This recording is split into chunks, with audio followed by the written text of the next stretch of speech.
Assalamualaikum, salam sejahtera, salam cemerlang bersama. Baiklah, saya Najmuddin bin Rusli akan membentangkan berkenaan dengan punca-punca berlakunya virus coronavirus. Seperti yang kita tahu, virus coronavirus ini telah menular pada tahun 2019 dan sehingga pada tahun ini, virus coronavirus masih belum ditemui penawarnya. Baiklah, kita akan beralih kepada punca-punca berlakunya virus coronavirus. Novel coronavirus diberi nama 2016 nCoV yang dipercayai berasal dari kelawar, kemudian ular spesies Chinese crate dan juga tedung Cina, dan seterusnya manusia. COVID-19 ini menyebabkan jangkitan saluran pernafasan dan virus ini berjangkit daripada individu ke individu melalui titisan pernafasan atau sentuhan. COVID-19 ini berpotensi menyebabkan penyakit teruk dan kematian, terutamanya dalam kalangan orang tua yang mempunyai masalah kesihatan atau sistem imunisasi yang rendah. UNICEF telah mengeluarkan fakta iaitu coronavirus ini bersaiz lebih kurang 400 hingga 500 mikrodiameter. Coronavirus ini tidaklah seperti virus lain yang berterbangan di udara, tetapi ianya mengendap di suatu permukaan. Coronavirus ini tidak berjangkit di udara.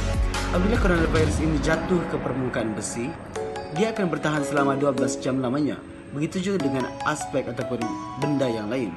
Jadi, kita digalakkan untuk basuh tangan dan juga dengan menggunakan air dan juga sabun.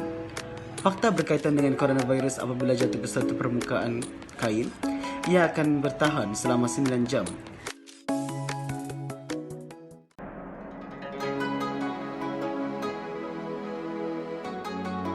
Hai, Assalamualaikum.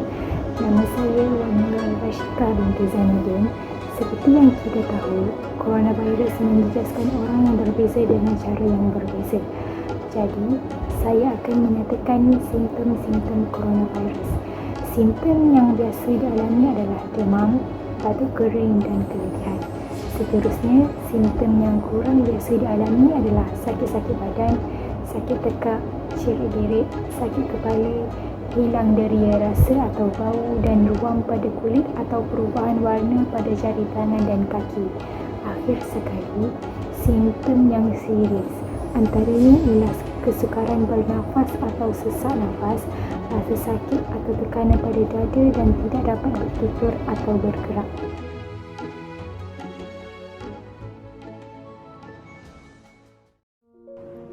Penularan wabak COVID-19 telah memberi kesan kepada masyarakat serta individu dalam kehidupan seharian mereka. Keadaan ini telah menggusarkan hati orang ramai apabila kerajaan telah mengisytiharkan Perintah Kawalan Pergerakan iaitu PKP secara rasminya bagi menyekat pergerakan orang awam untuk mengelakkan penularan wabak ini daripada berlaku. Hal ini telah mewujudkan kesan psikologi dalam diri masyarakat dan individu dan telah mewujudkan isu emosi seperti tekanan, risau dan gemuruh. Hal ini juga telah membuatkan masyarakat berasa cemas dan ramai orang mula membuat pembelian premi. Kajian psikologi daripada pandemik sebelum ini iaitu Severe Acute Respiratory Syndrome iaitu SARS telah mendapati bahawa sepanjang tempoh PKP atau kuarantin dilaksanakan mempunyai hubungan signifikan dengan isu psikologi seperti tekanan emosi.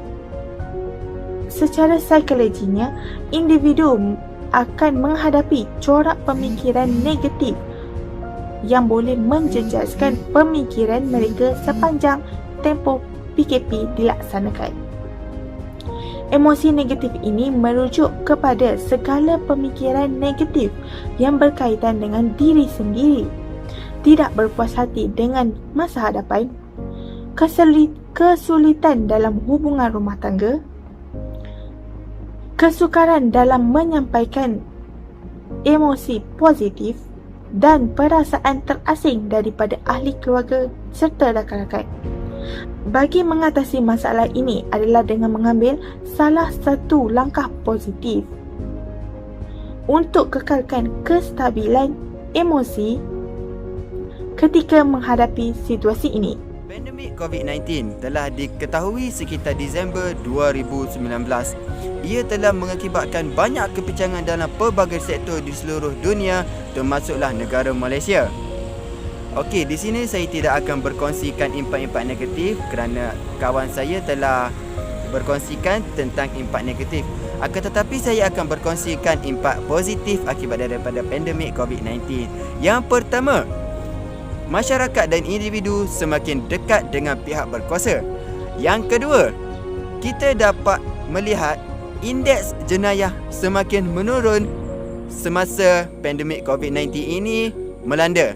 Yang ketiga, kita dapat menyaksikan masyarakat dan individu semakin mempedulikan soal kebersihan ataupun sekaligus menjaga alam sekitar.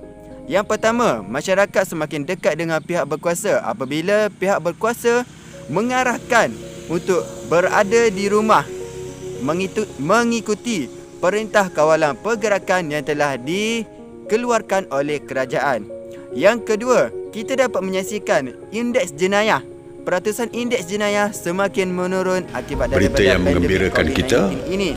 Kita mendapat laporan daripada pihak PDRM bahawa indeks jenayah yang berlaku di seluruh negara sepanjang tempoh PKP telah menunjukkan penurunan sebanyak 70%. Okey, yang ketiga, kita dapat menyaksikan masyarakat dan individu ini semakin mempedulikan soal kebersihan.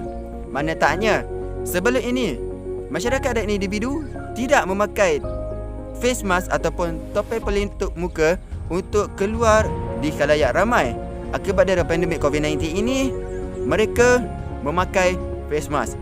Okey, itu merupakan antara impak-impak positif yang kita dapat saksikan akibat daripada pandemik COVID-19 ini melanda di seluruh dunia. Assalamualaikum dan hai semua. Jadi dalam video ni saya nak kongsikan dekat semua bagaimana cara coronavirus atau COVID-19 ini merebak.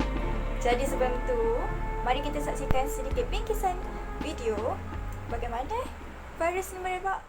Virus ini akan merebak melalui sentuhan individu yang bergejala dengan individu lain. Ia juga boleh merebak melalui permukaan seperti kertas, kaca, besi, plastik dan sebagainya. Seseorang mungkin akan dijangkiti jika tidak membasuh tangan dengan betul, kemudian memegang anggota muka seperti mulut, hidung dan mata.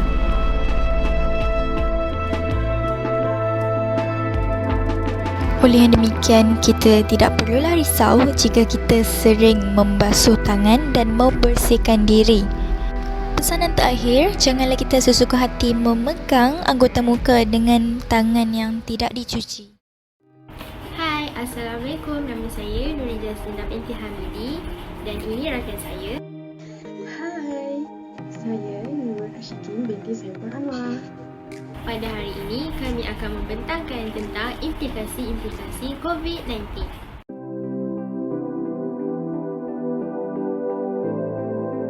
Prestasi pasaran petroleum minyak mentah dunia merosot di bawah $30 Amerika setong, terburuk dalam 18 tahun pasaran minyak global.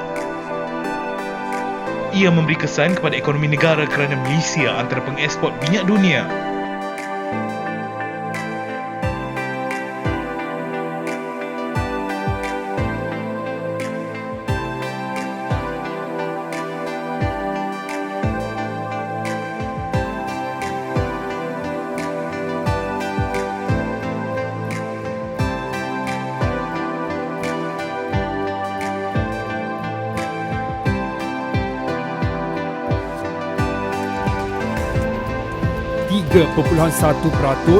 itu unjuran Bank Dunia terhadap KDNK Malaysia 2020 menguncup akibat COVID-19.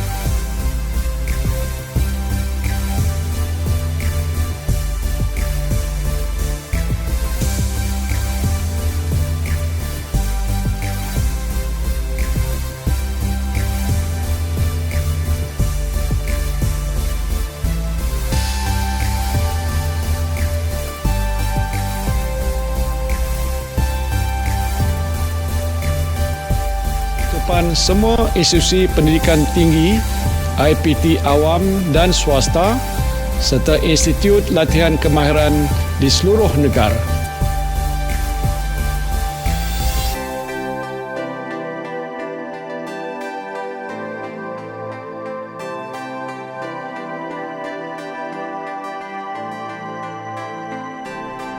Penguatkuasaan PKP yang bermula pada 18 Mac lepas bukan sahaja mencegah penularan pandemik COVID-19, bahkan pelaksanaannya turut membolehkan kualiti alam sekitar yang lebih baik berbanding sebelum ini.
Hai, Assalamualaikum. Hari ini saya Titi Syakira dan kawan saya Nabila Harapan akan membentangkan tentang langkah-langkah pencegahan COVID-19.